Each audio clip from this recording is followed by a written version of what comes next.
everyone, welcome to Land and Sea. I'm Jane Adey. In Newfoundland and Labrador, resettlement is kind of an old story. Everyone knows how so many once uprooted and moved. We all know how communities were completely abandoned in the name of a better life. But you might not know the story of Fair Island, not intimately anyway. Back in 2001, we visited Fair Island to talk to some of the people who lived through resettlement. We learned about how life was there more than half a century ago, and we heard the reasons why they decided it was time to move on. Centerville, Bonavista Vista Bay. Summertime, there are just about as many boats on the move here as cars. If they're not in driveways, they're already tied up at the wharf. And you can be pretty sure when most of these boats head out, they're headed straight for this pretty little place, Fair Island.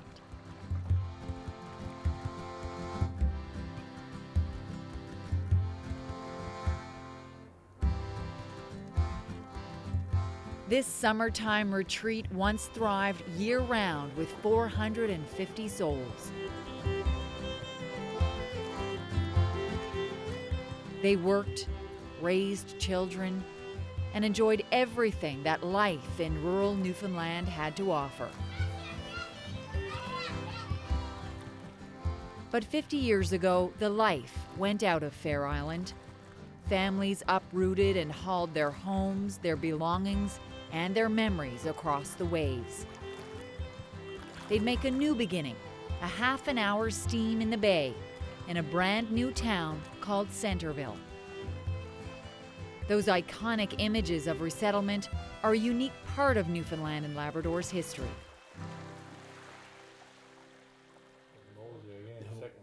Tom and Phyllis Cutler and their neighbors are a part of that history. A National Film Board video takes them way back to Fair Island in 1961. The second holiday. Of a Charlie, dear. The second holiday boat. It's George. It's just like. Just Noble. Yes. And Jim there. It's just Skipper Charlie rides. Skipper Charlie, yeah. That was on the cease, that one. Yeah, it was on the cease. Yeah. For Tom Cutler and the others on Fair Island, there was little symbolism attached to the move. No big deal, really. Just up and go. Way goes by gone. Tom Cutler floated his own house and helped float others too. Tom remembers a particularly difficult day back in 1961. As if the move wasn't hard enough, a raging fire met newcomers to Centerville once they finally got on shore. Yeah, well, you tried to stay away so long as you could, you know. Not come here. Keep the houses, we'll say, out in the bay. But I mean, it didn't bother too many people when they got rid of it. When the houses was out in the bottom there, you had a tractor, and you couldn't always get a tractor. You get your tractor, you can come on with the house. Fire or no fire? Fire or no fire, that was it. It was coming in. Tom Cutler avoided the fire when he moved his own house. He and his wife Phyllis were among the first to settle in Centerville. They left Fair Island in 1959. They still get back there in the summers. And one day we tagged along for a tour of the little island they used to call home.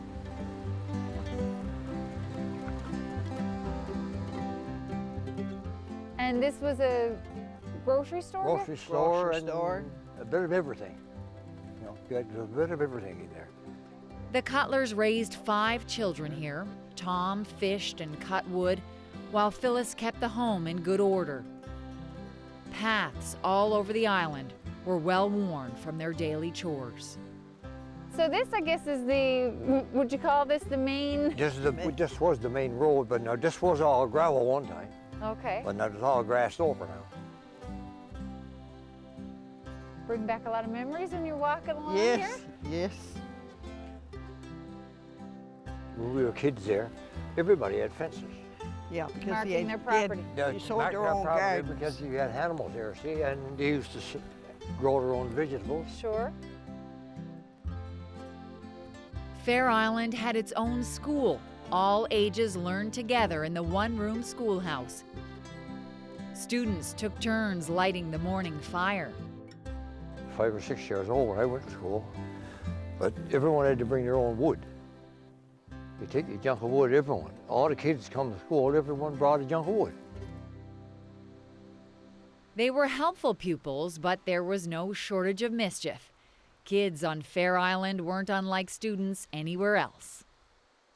There used to be the stove out in the middle, and a big long funnel then go right on back to the chimney. Now, many times they just knocked the funnel off. That's if you wanted to get, you know, a couple or 3 hours out, still running around. You knock the funnel off, and then someone had to come and put it on. What would happen then? Would there be smoke? Oh, it was full of smoke. That happened a good many times. Tom treasured the freedom of living on a small island. He and his 72 classmates were never bored in their natural playground.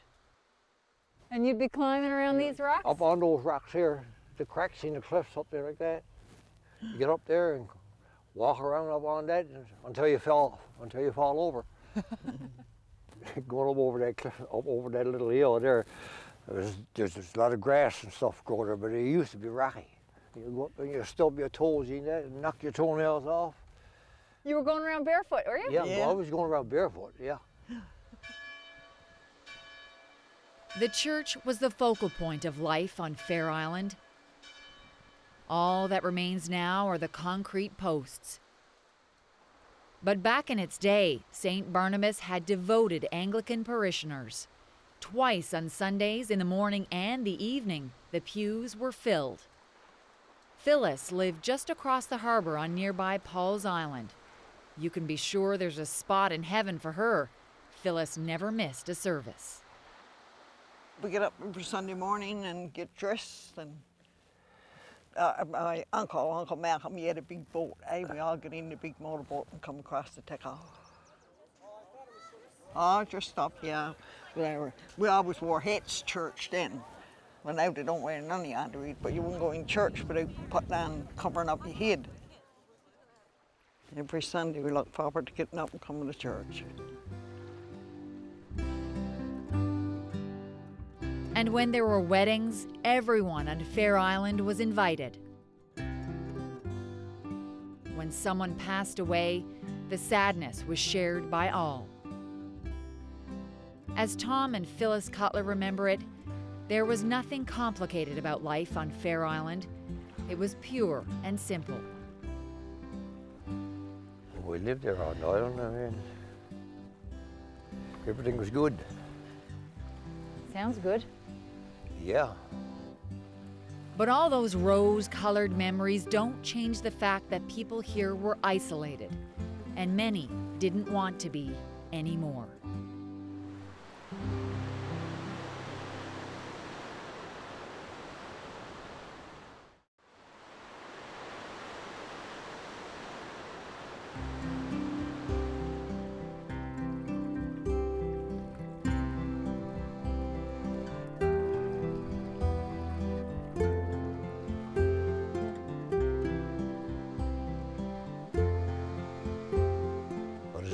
Is it going to be outdoors or is it going to be indoors? Well, mostly indoors. It's going to be outdoors in the afternoon. Sure. Tom and Phyllis Cutler pulled their house across the water to Centerville in 1959. That's the idea. But Fair Island pulls them back again and again. Their summer home sits on the very spot they moved from so long ago. Summer weekends, there's life back in the old harbor. And when the food fishery is on, there's cod on every wharf. There are hints of what it must have been like back in the day.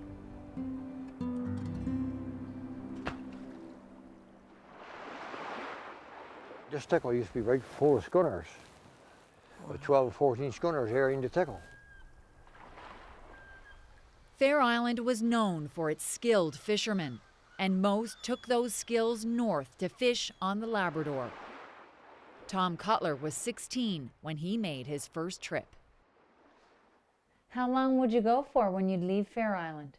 We leave here about the middle of June, somewhere around there, around the middle of June, and you'll be gone to probably the middle of September. The time apart was difficult for their wives and families back in Fair Island. We'd be anxious when they come home to see them after they've gone so long. Fair Island women held the community together while their husbands were at sea. Alone, raising young families, there was a long list of chores from sun up to sundown. Bit of everything. We had to bring water from the wells for drinking and washing, because we had no washing machines then. Wash up big quilts and spread them out on the bush to dry. The women on the island worked together and depended on each other. When anyone wanted anything, we just run next door and be no problem there. Get someone coming out, yeah, or coming to sleep with you. If you was afraid, sometimes we have heavy weather, eh? The last thing in the world that an outfit wants to do is go into a place to start an industry going when that place is cut off from the rest of the country and from the rest of the world. In 1954, Premier Joey Smallwood called on places like Fair Island to abandon their isolated, intimate outports to go to live in larger centers. Better health care, better education, telephones, electricity, water, sewer, and roads. Government promised less dependence on the fishery, more jobs in other industries, and a brighter future for all. Well, like most everybody was here on the island then, I mean, there's something to talk about. You know, we was not going to leave anyway. We was doing fine. We'd find our dandy here on the island. But they were tempted, and when others started to make the move in the bay from neighboring islands, well, Tom and Phyllis had a hard time finding reasons to stay on Fair Island. Everybody started to go from Paul's Island, Sydney Cove, and Round Harbour, and everybody started to move in the 50s. So we decided it's time for we to get out of here too. Tom would give up fishing and work as a carpenter in the bay. Like many did before and after them, they'd accept a government check for $600 and leave everything they knew behind. Well, we figured it was going to be better for our family. If, you know, more convenient than we had it when we was growing up. If they was on the mainland, get school, and one thing and another. On a summer's day in 1959, Tom Cutler and his cousin set about to move the house. According to Tom, the decision to leave was the toughest part. The physical move itself, nothing to it. Unlike many in the community, they were blessed with pretty level ground. Just pulled straight towards the water, but you had runners and everything on there. Long sticks Took the shores gone on there. this way, and rollers put across on top. And you had, under the house then there was two big sticks, and you roll on the rollers. You know, the rollers, you come over the rollers and that all roll with the house. Lunch the house in the evening, about 4 o'clock. Put the drums in and down by the water and shoved them off. And he stayed right upright, just like he was on land. I went down tidying on the government wharf, came back up there and had supper. And me and my buddy Howard Eggman took our motorboats and hooked on to one and went down and took on one on with. At 4 o'clock in the morning, we got up in the bottom of Wareham. We were 4 hours going up. I bet there were some, though, who thought you were making a mistake. Oh yes, there was some, Aunt Jane, she used to come out there on that rock right there. Aunt Jane's come out with her apron rolled up, shove her arms, roll her arms up in her apron and tell me, the damn young fool, you just built a house, you just got your house built and now you're leaving. She wasn't going in the bay, she was never going up the bay. I told her, you'll be up there next year. Knowing that you wouldn't. Well, I said, well, we'll see. And eventually she came up on the same road that I was on. And eventually, they all came. 50 years ago, Fair Island's last permanent livier floated away.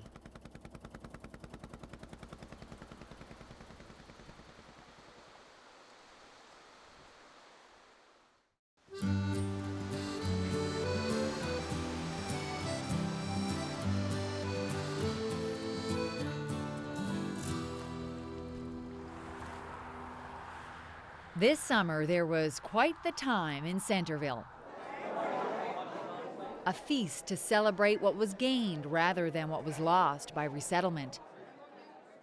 50 years ago, they moved away from Fair Island, but the traditions and the way of life there have stayed with them. They may not have had roads and cars on Fair Island, but boy, could they ever move.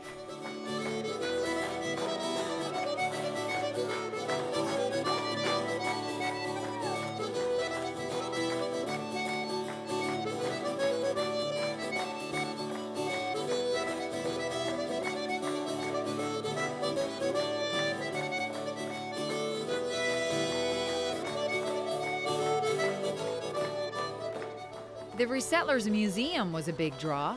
Pieces of evidence from a very different time long ago. Didn't it used in for the dip the fish into the traps?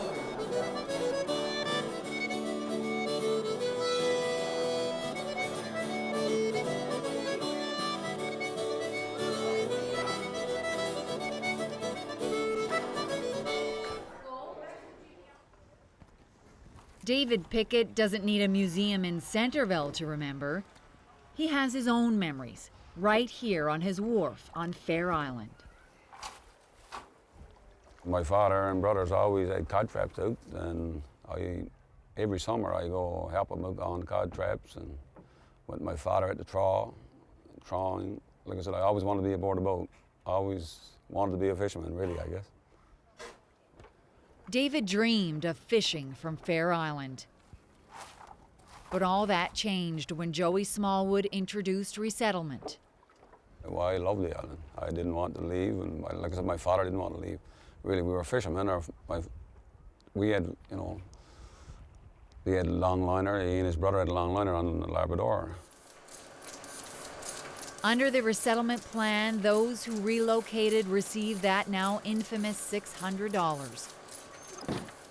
But every household in the community had to agree to go.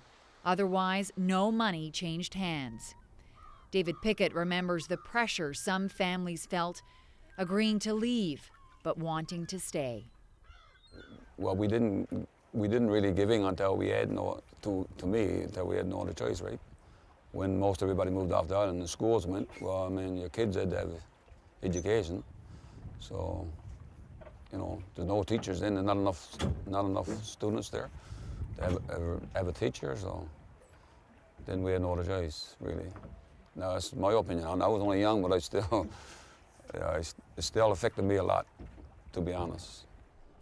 David's family stage is the last original fishing stage in Fair Island Harbor. They held on here until the very end. Yeah, I think I'm not sure if my brother's house was the last one to come off Fair Island or not.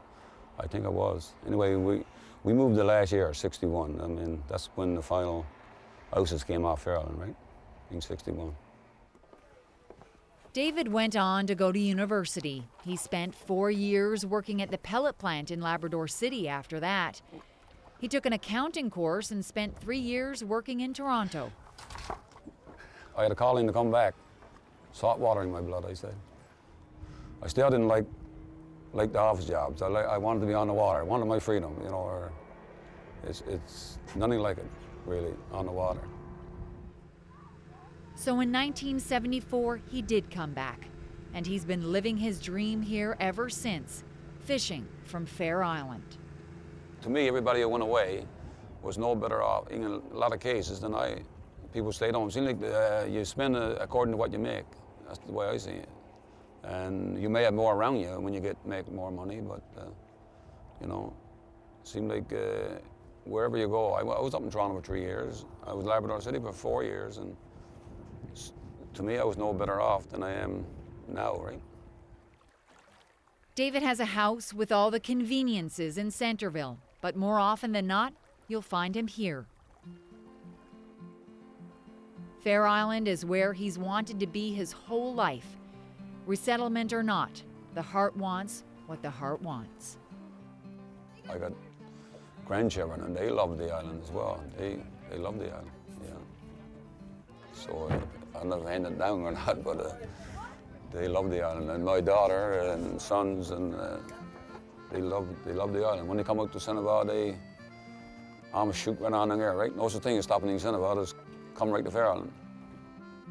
How would you describe Fair Island to someone who's never been here? Well, I really call it paradise. The ocean's right there. It's still paradise for Tom and Phyllis Cutler, too. Even though they wanted to leave, they're always happy to come back and relive fond memories of Fair Island.